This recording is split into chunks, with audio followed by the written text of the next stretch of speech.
भारत के संयुक्त सेना अभियान आर्मी, नेवी और एयरफोर्स ने ऑपरेशन सिंदूर को सफलतापूर्वक अंजाम दिया, जिसमें पाकिस्तान और पाकिस्तान ऑक्यूपाइड कश्मीर में 9 स्थलों पर आतंकवादी कैंप्स को निशाना बनाया गया। यह हमला 22 अप्रैल को पहलगाम में हुए आतंकवादी हमले का जवाब था, जिसका श्रेय ISA बैक्ड आतंकवादी समूह को जाता है।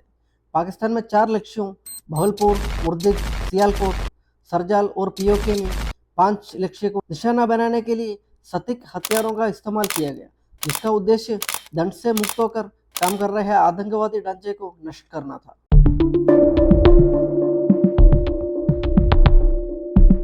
लक्ष्य को सीमा पर आतंकवाद में सक्रिय रूप से शामिल समूह से जुड़े भारत विरोधी आतंकवादी ढांचे को नष्ट करने के लिए चुना गया था। प्रतिबंधित आतंकवादी समूह की इन्वॉल्वमेंट। यह स्थल लश्कर-ए-तैयबा, जैश-ए-मोहम्मद और हिजबुल मुजाहिदीन जैसे प्रतिबंधित संगठनों से जुड़े थे, जिन्हें पाकिस्तान की सेना और खुफिया एजेंसी से सीधे समर्थन प्राप्त करने के लिए जाना जाता है। आतंकवादी सुविधाओं की प्रकृति। यह समूह ट्रेनिंग कैंप और लॉन्च पैड से काम करते हैं, जो अक्सर सरकारी इमारतों के भीतर छिपे होते हैं। लॉन्च पैड्स घुसपैठ और हत्या प्रशिक्षण के लिए उपयोग किए जाते हैं।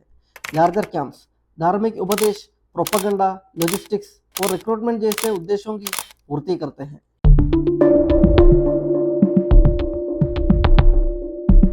पाकिस्तान और आतंकवाद के बीच कर्णात्मक संबंध को फिर से परिभाषित करना भारत में ऑपरेशन सिंदूर को न केवल हाल ही में हुए पहलगाम हमले का जवाब के रूप में, बल्कि 2001 के संसद हमले के बाद से पाकिस्तान द्वारा प्रायोजित आतंकवाद के 2 दशक लंबे पैटर्न के जवाब के रूप में तैयार किया। इसने जैश-ए-मोहम्मद और लश्कर-ए-तैयबा जैसा समूह की भूमिका को उजागर किया, जो दोनों संयुक्त राष्ट्र द्वारा नामित आतंकवादी समूह है। साजिद मीर जैसे उदाहरणों का हवाला दिया और FATF की भूमिका ने पाकिस्तान को आतंकी नेटवर्क को खत्म किए बिना प्रतिमात्मक कार्रवाई करने के लिए मजबूर किया। मार्कस सुबहानअल्लाह, मार्कस तैयबा और महमूना जोया जैसे प्रमुख स्थलों को निशाना बनाना पाकिस्तान के इस कथन को कमजोर करता है कि नए प्रॉक्सी समूह जैसे TRF इस्लामाबाद से अलग हो गए हैं। आतंकवाद को निशाना बनाना पाकिस्तान सेना को नहीं, भारत पाकिस्तान की पारंपरिक सेना को निशाना बनाए बिना आतंकवादी ढांचे पर हमला करने की अपना सिद्धांत को जारी रखता है। इन हमलाओं को नॉन मिलिट्री और प्री एम्प्टिव करार दिया गया, जो 2016 की सर्जिकल स्ट्राइक और 2019 के बालाकोट एयर स्ट्राइक के दृष्टिकोण के समान है। हालांकि सिंदूर गहराई और पैमाने में वृद्धि को दर्शाता है, जो केवल POK में ही नहीं बल्कि पाकिस्तान के बेहतर गहरे लक्ष्यों पर हमला करता है।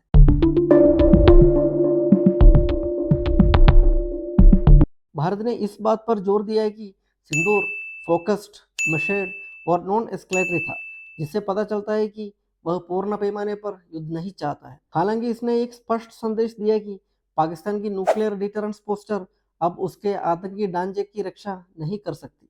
पाकिस्तान द्वारा भविष्य में भी कहीं बढ़ोतरी मिलिट्री एसेट्स पर भारतीय जवाबी कार्रवाई को बढ़ावा दे सकती है, जिससे सीमा और बढ़ सकती है।